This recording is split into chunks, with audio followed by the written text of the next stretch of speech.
A boy becomes a man when a man is needed. I've seen 40-year-olds because they never needed to be men. Take control of your life. One of the most important decisions you make is leaving childhood and becoming an adult. From childhood, we are conditioned to see ourselves as children. With children, other people are in control of our lives. They make our decisions, tell us what to eat and when, buy our clothes, take care of us, and so on. If we don't take care of ourselves, we end up being conditioned to depend on other people to provide for our needs. We become accustomed to being asked to do this or that, as if we needed to be guided by more important people. Most people never realize this. They don't make the transition from childhood to adulthood. When they grow up, they think that someone else should take care of them, be it a boss, an entrepreneur, or even worse, the government. They believe the government will provide for them no matter what. No matter what they do, they think the government should take care of them, and so they remain like children throughout their lives. Steinbeck wrote a book many years ago that I was forced to study in school. It tells of a young man who needs to make a big decision. His friend says he's just a boy. She responds, "A boy becomes a man when a man is needed. I've seen 40-year-olds who never needed to be men. The same goes for women. A woman becomes a woman when a woman is needed. There are women in their 40s or 50s who never needed to be women, continuing to look for someone else." The motto of the fully responsible person is, "If it's meant to be, it's for me." We don't see other people as solutions to our problems.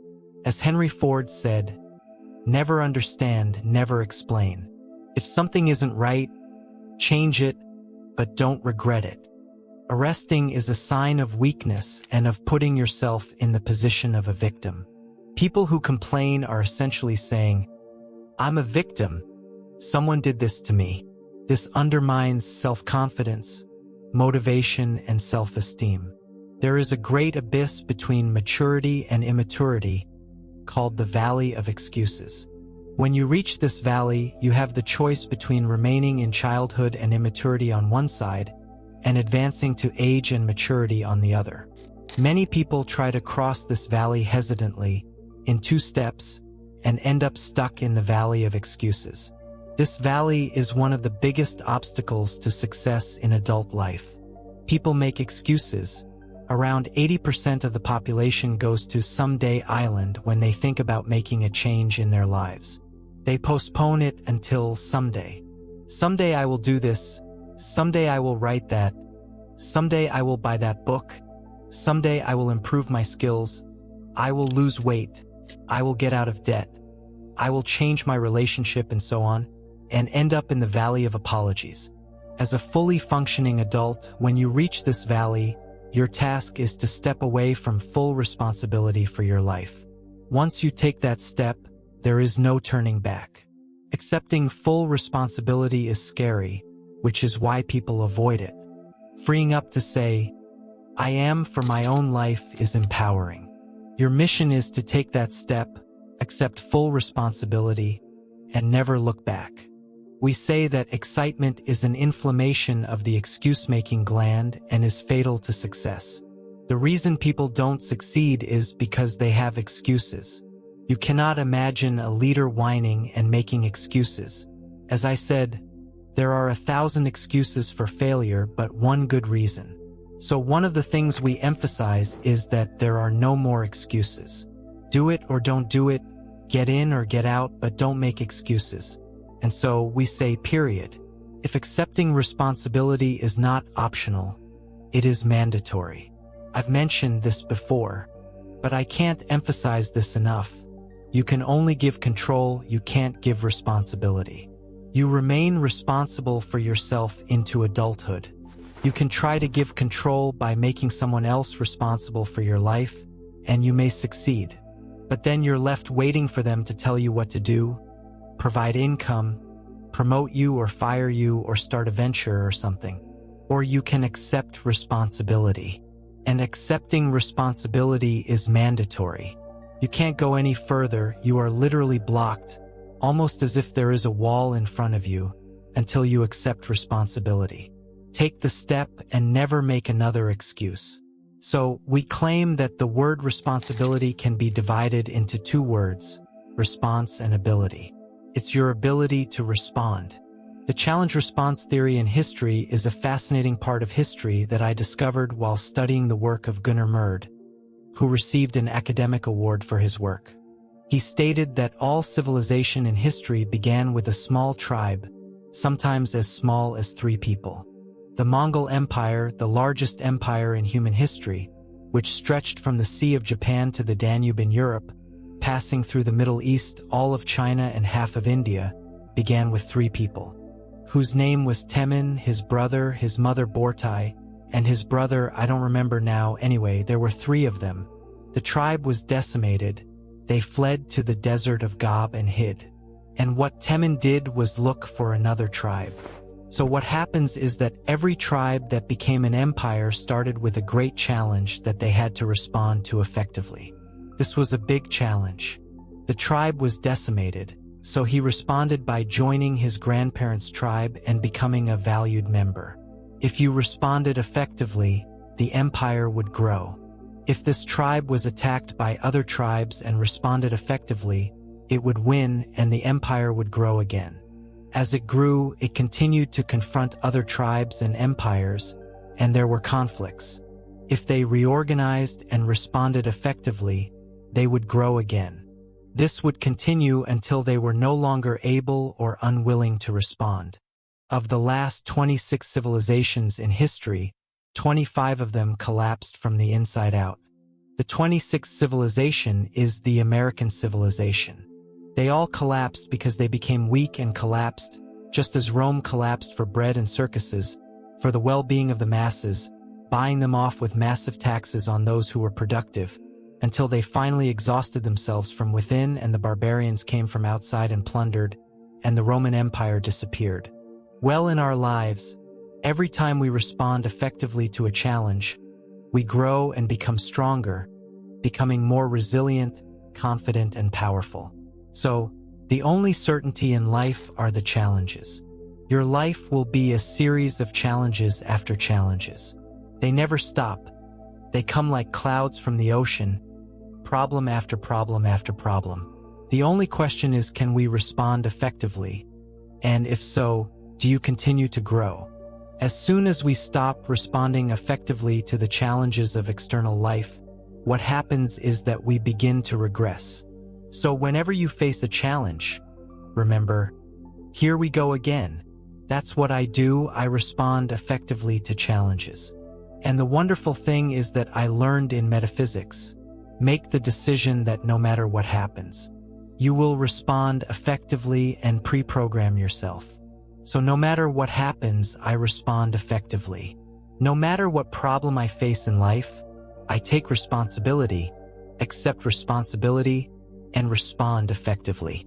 If you make this decision up front when the problem arises, it's almost as if they hit the automatic button. You are already prepared and respond effectively. You don't even need to think about how to handle the situation. You simply respond effectively. You don't embarrass yourself, you don't shout, you don't blame others. What you do is say, it's a problem, so let's respond effectively. What do we do from here? Very, very important, this mindset is the mindset of a leader. Therefore, there are 3 areas of life where responsibility is essential. First, in the political area. The more you vote for politicians, the more they do things for you. The more you give control to politicians, unfortunately, every civilization in history has had elected politicians who promise to take from Peter to give money to Paul, as they say. When someone promises to steal from Peter to pay Paul, he will always have the support of Paul. Basically, this is modern politics in the Western world today. Japan almost collapsed because of this, and most other Western countries are in a state of valence or collapse because the politicians are weak in not providing the people with what they want, which is free money. So when you vote for someone who promises to give free money to other groups, remember, they're going to take yours. And what happens is that the less money you have, the less control you have over your own life. The second area has to do with the economic world. The economic world is where you come out, you become an economic adult. As an economic adult, you take control of your own career decisions.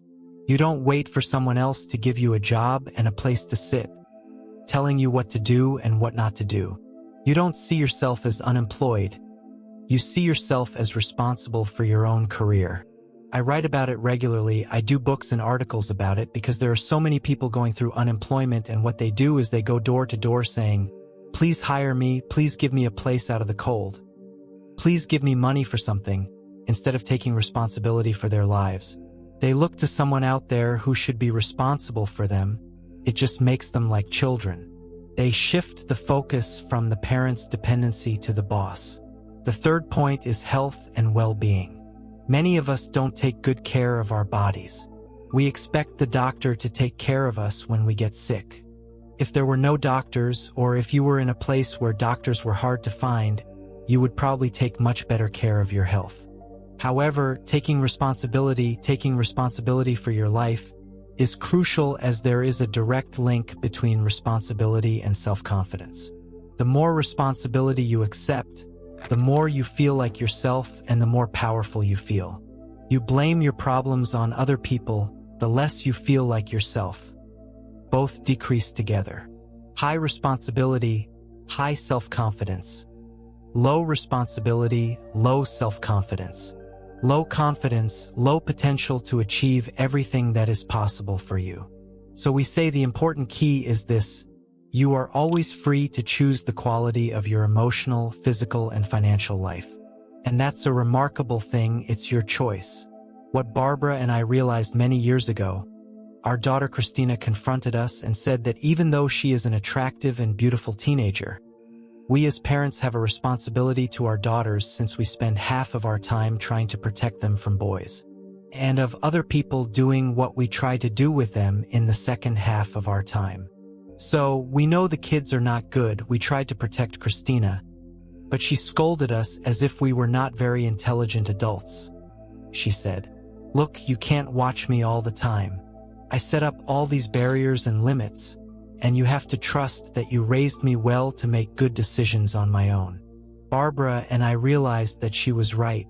We decided that from that moment on, she would make her own decisions, and with whatever decision she made, we would support 100%. That became the mantra in our family. Whatever decision you make, we will support 100%. I have a game with my children. I tell them I never force them to do anything, and they agree. I have never forced them to do something unless, of course, they want to spend huge amounts of my money. In that case, we need to have a longer conversation. But I always encourage them to make their own decisions, and I don't always agree with them, but I always support them 100%. Most of the decisions they have made have been very good. It's amazing how good their decisions are when they are responsible for making them on their own. And you don't agree with that, John? Do you agree? Okay, my son is here and he asked me not to mention him, so I won't talk about it. I will not mention that he is present. He might be sitting right next to you. You never know which one is in this room. So you can always choose quality. You can always make your own decisions, and that is crucial. Does this mean I can make my own decisions? Yes, you can make your own decisions. When I grew up, I was always told what to do, what not to do, and I hated it. In my family, everyone is encouraged to make their own decisions, and I am committed to 100% supporting any decision they make. There's nothing more wonderful than the important people in your life knowing they have unconditional support. Does this mean they always make good decisions? No, but they know they have full support. If it's their decision and it doesn't work out, they'll adjust it quickly. They'll change their mind very quickly if it's their decision. If you like the video, subscribe and turn on notifications, and also share it with your friends.